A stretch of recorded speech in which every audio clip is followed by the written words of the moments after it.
विचार करा, जर आपण जगातील एका अत्यंत प्राचीन महाकाव्याला घेतलं, त्यातील ज्या भावना आहेत, श्रद्धा आहे किंवा तो जो काव्यात्मक भाग आहे ना, तो पूर्णपणे बाजूला काढला आणि त्याकडे फक्त एक म्हणजे रॉ इंजिनिअरिंग डेटा सेट म्हणून पाहिलं, तर काय होईल? हा खूपच रंजक विचार आहे. आणि खरं सांगायचं तर आजच्या आपल्या या सखोल विश्लेषणाची सुरुवात याच एका वेगळ्या आणि कुतूहल निर्माण करणाऱ्या प्रश्नाने होणार आहे. नक्कीच. कारण आज आपण या विश्लेषणासाठी काही आर्किओलॉजिकल रिपोर्ट्स, सॅटेलाइट इमेजरीचा अभ्यास आणि काही जुन्या ऐतिहासिक ग्रंथांचा डेटा गोळा केलाय. या सगळ्याच्या आधारे आपण एका अशा प्रश्नाचा वेध घेणार आहोत जो हजारो वर्षांपासून विचारला जातोय.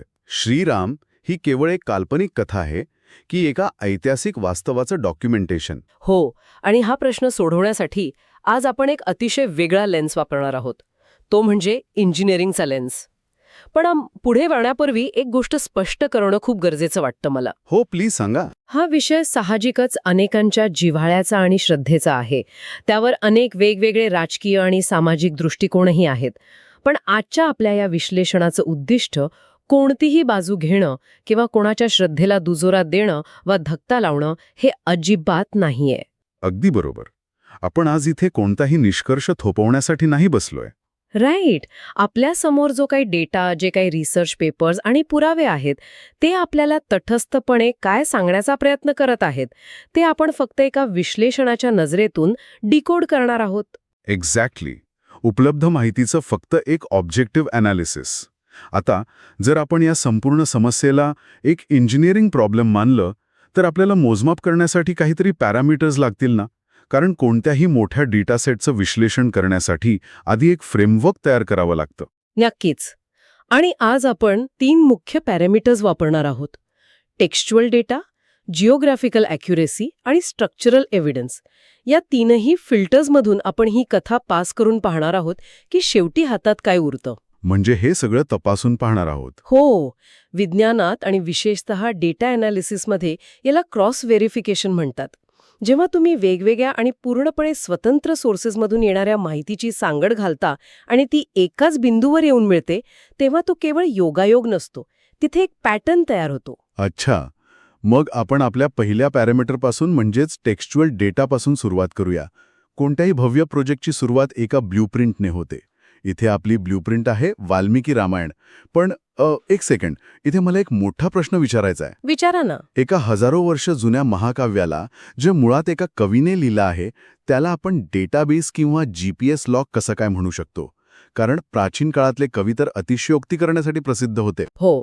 हा अत्यंत रास्त संशय आहे आणि कोणत्याही संशोधकाने अशीच शंका घेतली पाहिजे. राईट. मग त्यातल्या भौगोलिक वर्णनांवर आपण इंजिनिअरिंग डेटा म्हणून कसा विश्वास ठेवू शकतो? मी सांगते.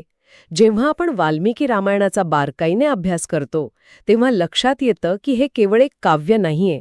जर आपण त्यातले अलंकारिक शब्द बाजूला काढले, तर तो एक अत्यंत अचूक आणि स्ट्रक्चर्ड असा राऊट मॅप आहे. राऊट मॅप म्हणजे प्रवासाचा रस्ता? अगदी. अयोध्या ते लंका या प्रवासात येणाऱ्या नद्यांचा क्रम, पर्वतांची स्थाने आणि विशेषतः तिथल्या वनस्पती आणि प्राण्यांचे बदलणारे प्रकार यांचे इतके मायक्रो लेव्हल डिटेल्स त्यात आहेत, जे थक्क करणारे आहेत. अच्छा. म्हणजे उत्तर भारतातून दक्षिण भारताकडे जाताना निसर्गात जो बदल होतो, तो त्यात अचूकपणे नोंदवला आहे असं तुम्हाला म्हणायचंय? हो. आणि इथूनच गोष्टी रंजक होतात.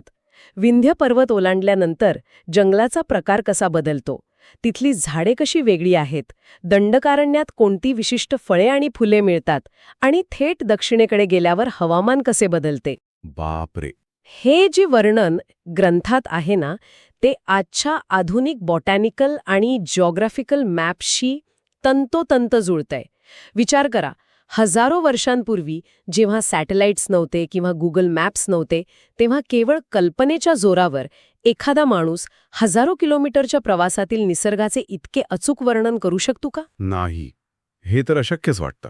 म्हणजे हे एखाद्या अत्यंत अचूक ओपन सोर्स कोडसारखा आहे. जर तुम्ही तो कोड आज रन केला, तर तो आजच्या सिस्टमवरही परफेक्ट काम करतोय. अगदी तसंच. जर एखाद्या लेखकाने नुसतीच कल्पना लढवली असती, तर त्याने कदाचित हिमालयात मिळणारी झाडे थेट श्रीलंकेच्या जंगलात दाखवली असती. पण तसं झालेलं नाहीये. हा डेटा कन्सिस्टंट आहे. हो. आणि इंजिनिअरिंगमध्ये आपण याला डेटा इंटिग्रिटी म्हणतो. अच्छा. म्हणजे कुणीतरी हा प्रवास प्रत्यक्षात केला असणार, त्या प्रवासातील वाटा, नद्या, झाडे यांची अत्यंत बारकाईने नोंद ठेवली असणार आणि मग ती माहिती काव्याच्या रूपात इन्कोड केली असणार. कथा म्हणून दुर्लक्षित करू शकत नाही. तो एक हिस्टॉरिकल रेकॉर्ड बनतो. ओके, तर आपला पहिला पॅरामीटर आपल्याला सांगतोय की हा नकाशा अत्यंत अचूक आहे. पण जर हा नकाशा खरा असेल, तर या नकाशाच्या स्टार्टिंग पॉइंटवर, जिथून हा प्रवास सुरू होतो, तिथे जमिनीवर प्रत्यक्ष काय आहे? हा एक खूप महत्वाचा टप्पा आहे आपल्या विश्लेषणाचा. हो, आणि इथे आपण आपल्या दुसऱ्या पॅरामीटरकडे वळतोय, जिओग्राफिकल ॲक्युरेसी आणि ग्राउंड ट्रूथ. मला आर्किओलॉजी म्हणजेच पुरातत्वशास्त्राच्या दृष्टिकोनातून समजून घ्यायचंय की अयोध्येच्या जमिनीखाली नक्की काय दडलेलं होतं. जेव्हा आपण आर्किओलॉजिकल पुराव्यांबद्दल बोलतो, तेव्हा आपण फक्त जुन्या विटा किंवा मडक्यांबद्दल बोलत नसतो. आपण स्ट्रॅटिग्राफीबद्दल बोलत असतो. स्ट्रॅटिग्राफी म्हणजे काय? सोप्या भाषेत सांगायचं तर जमिनीखालील मातीचे थर. हे थर एका हार्ड ड्राईव्ह सारखे असतात. जितके तुम्ही खोल जाल तितके तुम्ही भूतकाळात जाता. जेव्हा अयोध्येमध्ये वैज्ञानिक पद्धतीने उत्खनन वेले गेले, तेव्हा तिथे केवळ मानवी वस्तीचेच नाही, तर एका प्रगत सभ्यतेचे पुरावे मिळाले. प्रगत सभ्यता म्हणजे नक्की काय सापडलं तिथे, ज्यावरून आपण असा निष्कर्ष काढू शकतो? तिथे अत्यंत विशिष्ट प्रकारच्या विटांचे बांधकाम, खांबांचे बेस आणि प्राचीन काळातील नागरीकरणाचे स्पष्ट संकेत देणारे अवशेष सापडले. ओके. आणि सर्वात महत्त्वाचं म्हणजे कार्बन डेटिंग आणि इतर डेटिंग पद्धतींचा वापर करून जेव्हा या अवशेषांचे वय निश्चित केले गेले, तेव्हा ते काळ आणि तो भूगोल त्या प्राचीन ग्रंथातील वर्णनाशी अत्यंत समांतर जाणारा होता. हे अगदी असं आहे की तुम्हाला एक जुना खजिन्याचा नकाशा मिळालाय, तुम्ही त्या नकाशानुसार एका जागेवर जाता, तिथे खोदकाम सुरू करता आणि तिथे खजिना नसला तरी बरोबर त्याच ठिकाणी एका भव्य वाड्याचा पाया सापडतो. बरोबर. तुम्ही त्या पायाला इग्नोर करू शकत नाही. तो नकाशा आणि तो पाया या दोन्ही गोष्टी स्वतंत्रपणे एकाच सत्याकडे बोट दाखवत आहेत. विज्ञानात आपण यालाच करॉबरेशन म्हणतो. तुमचा टेक्स्च्युअल डेटा एक गोष्ट क्लेम करतोय आणि तुमचा ग्राउंड डेटा त्या क्लेमला सबस्टॅन्शिएट करतोय, म्हणजे पाठिंबा देतोय. राईट. जेव्हा भौतिक पुरावा एखाद्या लिखित ग्रंथाला पाठिंबा देतात, तेव्हा ती केवळ एक पौराणिक कथा राहत नाही, तर ते इतिहासाचे एक डॉक्युमेंटेड चॅप्टर बनते. अयोध्येच्या उत्खननातून आपल्याला हेच ग्राउंड व्हॅलिडेशन मिळते. म्हणजे तिथे एक वस्ती होती, ती प्रगत होती आणि ती त्याच काळात होती ज्या काळाचा संदर्भ दिला जातो. अगदी अचूक. सो आपला नकाशा अचूक आहे आणि आपला स्टार्टिंग पॉइंट जमिनीवरील पुराव्यांनी सिद्ध झाला आहे. पण आता आपण या प्रवासातील सर्वात कठीण आणि अविश्वसनीय वाटणाऱ्या टप्प्यावर आलो आहोत. रामसेतू. बरोबर. हो, हा तो भाग आहे जो ऐकताना आजही कोणत्याही इंजिनिअरच्या भुवया उंचावतील. आपण समुद्रावर बांधलेल्या त्या पुलाबद्दल बोलत आहोत, ज्याला रामसेतू म्हटलं जातं. आपण आपल्या तिसऱ्या पॅरामीटरमध्ये प्रवेश करत आहोत, स्ट्रक्चरल अनालिसिस. एक साधं लॉजिक असं सांगतं की हजारो वर्षापूर्वी समुद्रात पूल बांधणं हे तांत्रिकदृष्ट्या अशक्य आहे. निसर्ग तिथे उथळ भाग निर्माण करू शकतो. मग हा मानवनिर्मित पूल आहे असा दावा संशोधक कसा काय करू शकतात? हाच तर ह्या संपूर्ण विश्लेषणाचा सर्वात फॅसिनेटिंग भाग आहे. जर तुम्ही भारत आणि श्रीलंका यांमधील पाण्याचे सॅटेलाइट इमेजेस पाहिले, तर तिथे तुम्हाला एक सलग रेषीय रचना दिसते. हो, ते फोटो मी पाहिले आहेत. एक लांब रेष दिसते समुद्रात. राईट. पण फक्त फोटो पाहून निष्कर्ष काढता येत नाही. जेव्हा भूगर्भशास्त्रज्ञ आणि ओशनोग्राफर्सने या भागाचा प्रत्यक्ष अभ्यास केला, तेव्हा त्यांना काही अतिशय विचित्र गोष्टी आढळल्या. विचित्र म्हणजे कशा प्रकारच्या? बघा, निसर्गामध्ये जेव्हा वाळूचे दांडे किंवा उथळ भाग तयार होतात, तेव्हा ते रँडम असतात. त्यांचा काही विशिष्ट आकार नसतो. पण इथे असलेल्या दगडांच्या मांडणीत एक प्रकारचा पॅटर्न आहे. पॅटर्न म्हणजे निसर्ग सहसा सरळ रेषा किंवा मोजून मापून दगडांची मांडणी करत नाही असं तुम्हाला म्हणायचंय. नक्कीच. पण त्याहीपेक्षा एक मोठा आणि ठोस पुरावा म्हणजे तिथे असलेल्या दगडांचे आणि त्याखालील वाळूचे डेटिंग. अच्छा, त्यातून काय समोर आलं? काही वैज्ञानिक संशोधनांमधून असं समोर आलं आहे की रामसेतूच्या रचनेत जे वरचे दगड आहेत, ते त्याखालील वाळूच्या थरापेक्षा जास्त जुने आहेत. एक सेकंड थांबा, हे कसे शक्य आहे? सामान्यतः खालील थर जुना असतो आणि वरचा थर नवीन असतो ना? बरोबर. जिओलॉजीचा हा एकदम बेसिक नियम आहे. जर वाळूचा थर नवीन आहे आणि त्यावर असलेले दगड हे त्या वाळूपेक्षाही हजारो वर्ष जुने आहेत, तर याचा अर्थ स्पष्ट आहे. म्हणजे ते दगड तिथे निसर्गतः तयार झालेले नाहीत? हो, ते कुठून तरी तिथे आणून ठेवले गेले आहेत. ओके, हे खरोखरच डोकं चक्रावून टाकणारं आहे. म्हणजे जर ते दगड जुने आहेत आणि वाळू नवीन आहे, तर कोणीतरी ते जुने दगड मुद्दाम दुसरीकडून आणून त्या वाळूच्या दांड्यावर रचले आहेत. अगदी. याच कन्सेप्टला इंजिनिअरिंगमध्ये हायब्रिड स्ट्रक्चर म्हणतात. Hybrid structure. हो, म्हणजे तुम्ही पूर्णपणे शून्यातून एखादी गोष्ट निर्माण करत नाही. तुम्ही निसर्गाने दिलेल्या रिसोर्सेसचा हुशारीने वापर करता. तिथे आधीपासूनच दोन जमिनींना जोडणारा एक उथळ नैसर्गिक भाग असू शकतो, ज्याला आपण नॅचरल शोल म्हणतो. अच्छा, म्हणजे तो वाळूचा दांडा आधीपासून तिथे होता? हो, पण त्याच्यावरून चालत जाणे किंवा एवढं मोठं सैन्य घेऊन जाणे शक्य नव्हते. त्यामुळे त्या नैसर्गिक फाउंडेशनवर बाहेरून दगड आणून एक पक्का मार्ग तयार केला गेला. हे तर अत्यंत स्मार्ट आणि प्रगत इंजिनिअरिंग आहे. म्हणजे जसं आज आपण एखाद्या नदीवरील नैसर्गिक उथळ भागाचा वापर करून तिथे धरण किंवा पूल बांधतो, तसंच काहीसं. तुम्ही निसर्गाच्या रचनेला ऑप्टिमाइज करता. अगदी तसं. पण असा प्रोजेक्ट राबवण्यासाठी प्रचंड मनुष्यबळ, समुद्राच्या लाटांचा अभ्यास आणि प्रगत लॉजिस्टिक्सची गरज लागली असेल. हा कोणताही सामान्य समाज करू शकत नाही. आणि म्हणूनच हा स्ट्रक्चरल एव्हिडन्स अत्यंत महत्वाचा ठरतो. तो केवळ एका पुलाचा पुरावा नाहीये, तर एका अत्यंत संघटित, प्रगत आणि एकजुटीने काम करू शकणाऱ्या मानवी सभ्यतेचा पुरावा आहे. निसर्ग आणि मानवी कौशल्य यांचं हे एक उत्तम कॉम्बिनेशन आहे. खरंच खूप थक्क करणारे आहे हे सगळं. आत्तापर्यंत आपण टेक्स्ट, ग्राउंड ट्रूथ आणि स्ट्रक्चरल इंजिनिअरिंग पाहिलं. पण आता मला एका अशा गोष्टीकडे वळायचंय जी भौतिक पुराव्यांच्या पलीकडे जाते. ती म्हणजे कल्चरल ट्रान्समिशन. हा आपला चौथा आणि अंतिम मुद्दा आहे, राईट? हो. समजा हे सगळं खरोखरच घडलं. तिथे एक सभ्यता होती, त्यांनी एक भव्य प्रवास केला, पूल बांधला. पण जर ही फक्त एका प्रदेशात घडलेली घटना होती, तर मग आज थायलंड, कंबोडिया, इंडोनेशिया यांसारख्या देशांमध्ये ही कथा त्यांच्या संस्कृतीचा अविभाज्य भाग कशी काय बनली? हा एक खूप लॉजिकल प्रश्न आहे. कारण केवळ काही व्यापारी इथून तिथे गेले आणि त्यांनी एक छान झोपताना ऐकण्याची गोष्ट सांगितली म्हणून एखादा पूर्ण देश ती कथा आपली मानू लागतो असं होतं का कधी? नाही, असं सहसा होत नाही. हा प्रश्न आपल्याला मेमेटिक्स आणि इन्फॉर्मेशन स्प्रेडच्या सिद्धांताकडे घेऊन जातो. जेव्हा आपण डेटाच्या ट्रान्समिशनचा विचार करतो तेव्हा आपल्याला संभाव्यता म्हणजेच प्रोबॅबिलिटीचा विचार करावा लागतो. ओके. दोन वेगवेगळ्या भौगोलिक ठिकाणी हजारो किलोमीटर्सच्या अंतरावर एकाच कथेची स्वतंत्रपणे निर्मिती होणे जवळजवळ अशक्य आहे. म्हणजे थायलंडमधल्या एका माणसाला आणि भारतातल्या माणसाला एकाच वेळी योगायोगाने रामाची कथा सुचली हे तर शक्यच नाही. अजिबात नाही.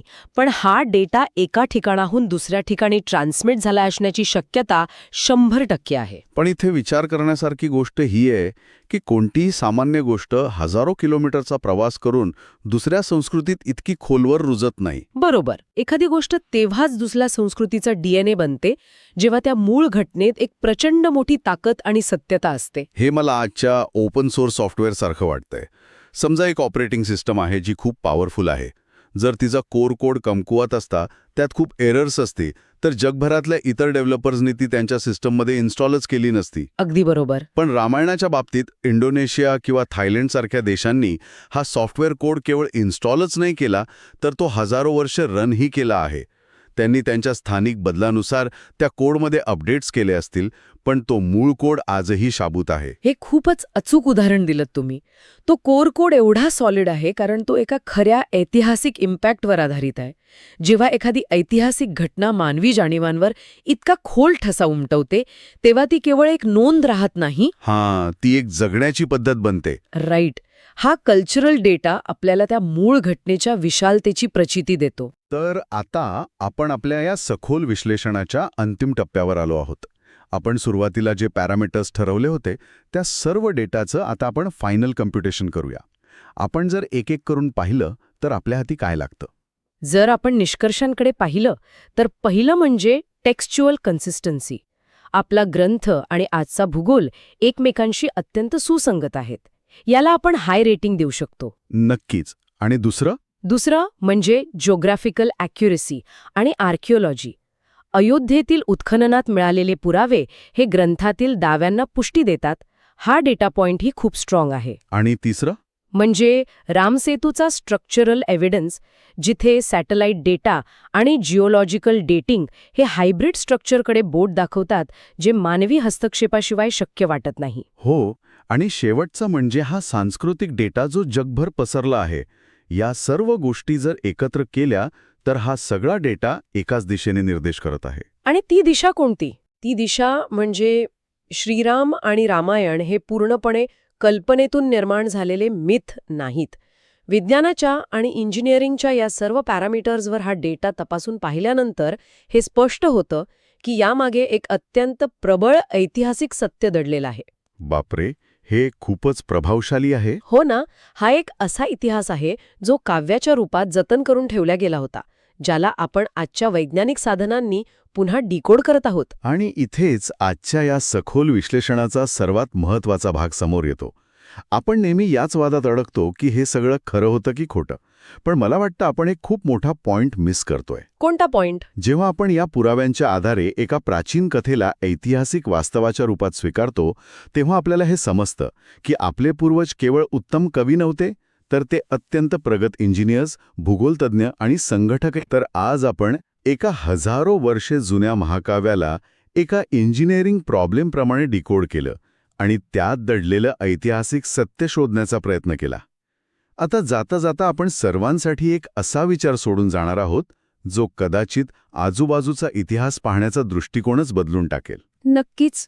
आज आपण एका विशिष्ट ग्रंथाबद्दल बोललो, पण जगभरात अशा अजून किती प्राचीन गोष्टी, किती जुन्या रचना आणि किती तथाकथित कथा असतील ज्यांना आपण आजवर केवळ अंधश्रद्धा किंवा कल्पनाविलास म्हणून हसण्यावर नेलं असेल.